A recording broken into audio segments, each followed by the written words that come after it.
माननीय मुख्यमंत्री देवेंद्र फडणवीसजी, एकनाथ शिंदेजी, सुनेत्रा पवारजी, आमचे अध्यक्ष रवींद्र चव्हाणजी यांनी सर्वच अपक्ष उमेदवाराची चर्चा केली आहे।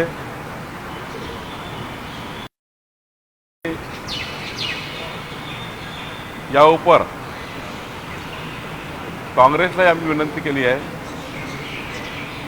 इतक्या उन्हाळ्यामध्ये आणि पेट्रोल डिझेलच्या क्रायसिसमध्ये ज्या ठिकाणी काँग्रेसची संख्या फाईट देण्यापुरती नसेल त्या ठिकाणी त्यांनी निवडणूक अनौपच करावी अशी विनंती आम्ही काँग्रेस पक्षाला केली आहे। मला विश्वास आहे की ज्या ठिकाणी लढण्याची स्थिती नाही आहे शेवटी हे निवडणूक संख्याबळावर आहे आणि संख्याबळ महत्त्वाचं असतं, पब्लिक निवडणूक नाही आहे। ज्या पक्षाचे जेवढे सदस्य त्या पक्षाचा विजय, आणि त्यामुळे चित्र स्पष्ट आहे। काय ठिकाणी नागपूरमध्ये स्पष्ट आहे, भंडाऱ्यामध्ये स्पष्ट आहे, चंद्रपूरमध्ये स्पष्ट आहे, अमरावतीत स्पष्ट चित्र आहे। महाराष्ट्रामध्ये 17 सीटवर चित्र स्पष्ट आहे की भाजपा महायुती निवडून येणार आहे। अशावेळी मात्र ठीक आहे, पक्षाची भूमिका असतं, पण संख्याबळाचा विचार केला आणि पेट्रोल डिझेलचा क्रायसिस केला, काचेचा विचार केला तर निवडणुका होणे असं मला वाटतं। विदर्भात 5 विधानपरिषदेचे मतदारसंघ आहे, 5 ठिकाणी अशा प्रकारची संख्याबळ पाहायला मिळतं। त्यामुळे मी तेच सांगतो आहे की संख्याबळ खूप जास्त आहे महायुतीकडे आणि निवडणुकीत काही तथ्य नाही आहे। त्यामुळं मला असं वाटतं की काँग्रेसने अजूनही विचार करावा 3 वाजेपर्यंत, ज्या ठिकाणी शक्य होईल त्या ठिकाणी परत घ्या। काँग्रेसच्या मी सर्वच नेत्यांशी बोललो आहे आणि त्यांना विनंती केली आहे। निश्चितपणे काँग्रेस, उबाटा, शरद पवारजी सर्व विचार करतील आणि संख्याबळानुसार जर वागलं तर मला वाटतं की महाराष्ट्रामध्ये अनौपच होऊ शकतं। जळगावमध्ये बंडखोरी करणाऱ्या सेनेच्या रेश्मा काळे या सहलीला गेल्या, अगदी वेळेवर गेल्याची माहिती येते आहे। तेच सांगतो की आम्ही आमच्या अपक्ष उमेदवारांना कमी करायचा 3 वाजेपर्यंत सर्वच प्रयत्न करतो आहे।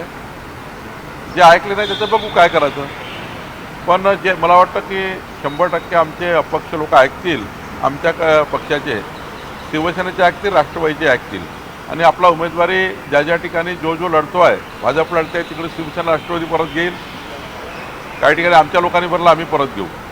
माननीय मुख्यमंत्री यांनी स्पष्ट निर्देश दिले आहे, एकनाथजी, सुनेत्रा पवारजींनी, की आम्ही सर्व महायुतीत लढून 17 जागा जिंकू। तेव्हा ते म्हणाले की आम्ही परत घेऊ जर सगळीकडे एकत्र चित्र झालं आपलीमध्ये, तुमचे कोणते मतदारसंघ की तिथे संख्याबळ बघता तुम्ही मागे हटायला तयार आहे? नाही, आम्ही कुठं हटणार नाही।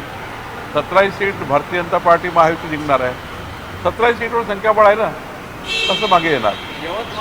समजा अपक्षांनी अर्ज वापस घेतले नाही तर कुठली कारवाई पक्षाकडून म्हणजे महायुतीकडून? त्या पक्षामध्ये आमचे पक्षाचे अध्यक्ष निर्णय करतील, त्या पक्षाचे नेते निर्णय करतील की अपक्ष उमेदवार वापस घेतला नाही तर त्या पक्षाचा अधिकार आहे। पण मला वाटत नाही की फार बंडखोरी वगैरे होईल, काही अपक्ष लढतील। तर अनेक ठिकाणचे बंड शमले, मात्र पुण्यामध्ये आणि नाशिकमध्ये अजूनही बंडखोरी होऊन जाईल।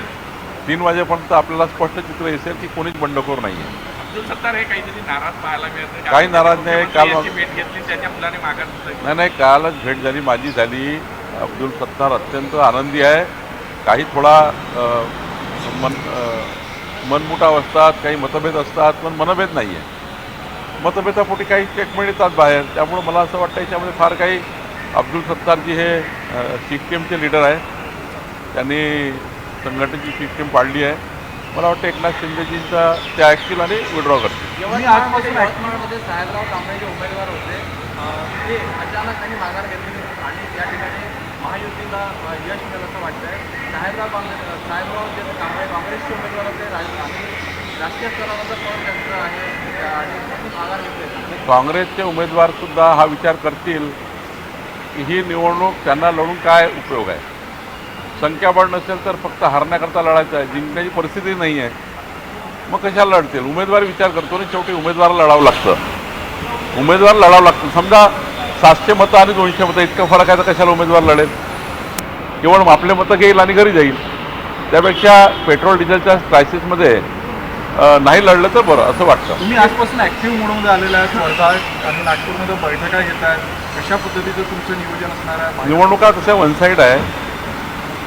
बंटी भांगडियाजींनी चंद्रपूरमध्ये बऱ्यापैकी पुढाकार घेऊन ही निवडणूक त्यांनी हातात घेतली होती, पण आता ती निवडणूक चांगली आहे. भंडाऱ्याची निवडणूक परिणय फुके बघतात आहे. मी साधारण विदर्भ बघतो आहे. त्यामुळं मला असं वाटतं की विदर्भातल्या 5 जागा महायुती जिंकेल. राहुल गांधींनी एक वक्तव्य केलेलं आहे की भारतामध्ये आर्थिक सुनामी जी आहे ते मोठ्या प्रमाणात भयंकर येणार आहे. आर्थिक संकटांना सामोरं जावं लागणार आहे. आणि पंतप्रधान सरकार पुन्हा पडेल पुन्हा वक्तव्य. सोनाच्या चमच्याने बदामाचा ज्यूस पिऊन राहुल गांधी मोठे झाले आहे. त्यांना आर्थिक टंचाई काय होतं, गरिबी काय होते हे कळत नाही. आमचे पंतप्रधान नरेंद्र मोदीजी यांनी गरीब कल्याणाच्या मध्यमवर्गीय कल्याणाचा विचार केला आहे आणि देशाची स्थिती भक्कम राहील याची काळजी घेतलेली आहे. त्यामुळे राहुल गांधींनी यावर बोलणे म्हणजे हास्यास्पद आहे.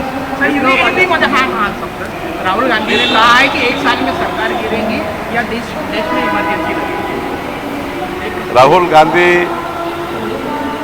दिन में भी बुरे सपने देखते हैं.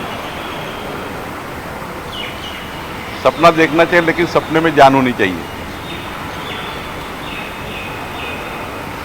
बचपने से जन्म होते ही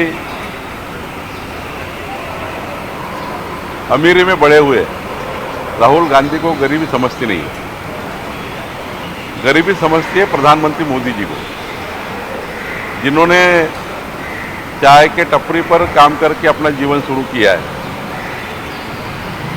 और गरीबी की चिंता मोदी जी ने की है गरीब कल्याण की योजना को लाकर. और देश को श्रीमंत कैसा बनाना ये मोदी जी जानते हैं. तो राहुल गांधी जी को विनती है, जब तक मोदी जी देश में हैं, प्रधानमंत्री है, हमारे संरक्षक है, तब तक राहुल गांधी को देश की चिंता करने की ज़रूरत नहीं. वो अपने परिवार की चिंता करे, पार्टी की चिंता करे और बहुत ज़्यादा ये भानगढ़ में नहीं रहे देश का क्या हो रहा है. सब अच्छा हो रहा है. वो अगर अकेले में बात करेंगे उनसे तो बोलेंगे सब अच्छा हो रहा है. नागपूरच्या कळमना बाजाराला तुमच्या प्रयत्नांना राष्ट्रीय बाजाराचा दर्जा मिळालेला आहे. किती महत्त्वाचा असणार हा दर्जा कळमना मार्केट? कळमना बाजार समिती ही आशिया खंडातली सर्वात मोठी बाजार समिती आहे. राज्य सरकारने कायदा करून कळमना बाजार समितीला नॅशनल बाजार समिती, राष्ट्रीय बाजार समिती जाहीर केलेला आहे. आणि यामध्ये आता कळमना बाजार समिती ही जगाच्या देशाच्या सर्व बाजारात जोडली जाणार आहे. त्यामुळे आमच्या विदर्भाचं जे पीक आहे, फळं आहे, भाजीपाले आहे, हे देशाच्या कुठल्याही कानाकोपऱ्यावर आणि जगातल्या अनेक देशांमध्ये एक्सपोर्ट होऊ शकतं अशी या ठिकाणी योजना तयार होणार आहे. आणि या बाजार समितीमुळं विदर्भाचं, नागपूरचं उपराजधानीचं चित्र बदलणार आहे. साहेब, शेवटचा प्रश्न असा आहे, बाजोरिया जे विप्लव बाजोरिया सुप्रीम कोर्टात जात आहे. अमरावतीच्या पालकमंत्री त्यांचा तो अधिकार आहे. त्यांचा आरोप असा आहे, त्या ठिकाणी त्यांचा आरोप असा आहे, जिल्हाधिकाऱ्यांनी जवळपास 3 तास हेरिंग घेतली, नंतर त्यांचं अफिडेव्हिट जे आहे ते कॅन्सल केलं, ते हायकोर्टात गेले, आता सुप्रीम कोर्टात चालले. त्यांनी आरोप केला आहे की सरकारनं जाणून बुजून त्यांचा अर्ज जो बाद केला. प्रवीण पोटे काल आपला वकील घेऊन हायकोर्टात होते. हायकोर्टावर विश्वास ठेवावा, सुप्रीम कोर्टावर विश्वास ठेवावा. जिल्हाधिकाऱ्यावर विश्वास नाही तर दोन्हीकडे विश्वास ठेवावा. सुप्रीम कोर्ट आणि हायकोर्ट सुप्रीम आहे. सुप्रीम कोर्ट जो निकाल देईल तो आम्हाला मान्य, म्हणजे आयोगाला मान्य असेल किंवा आयोग मान्य करतील. आरोप करणं योग्य नाही. आम्ही काही असं इंटरफरन्स केलं नाही.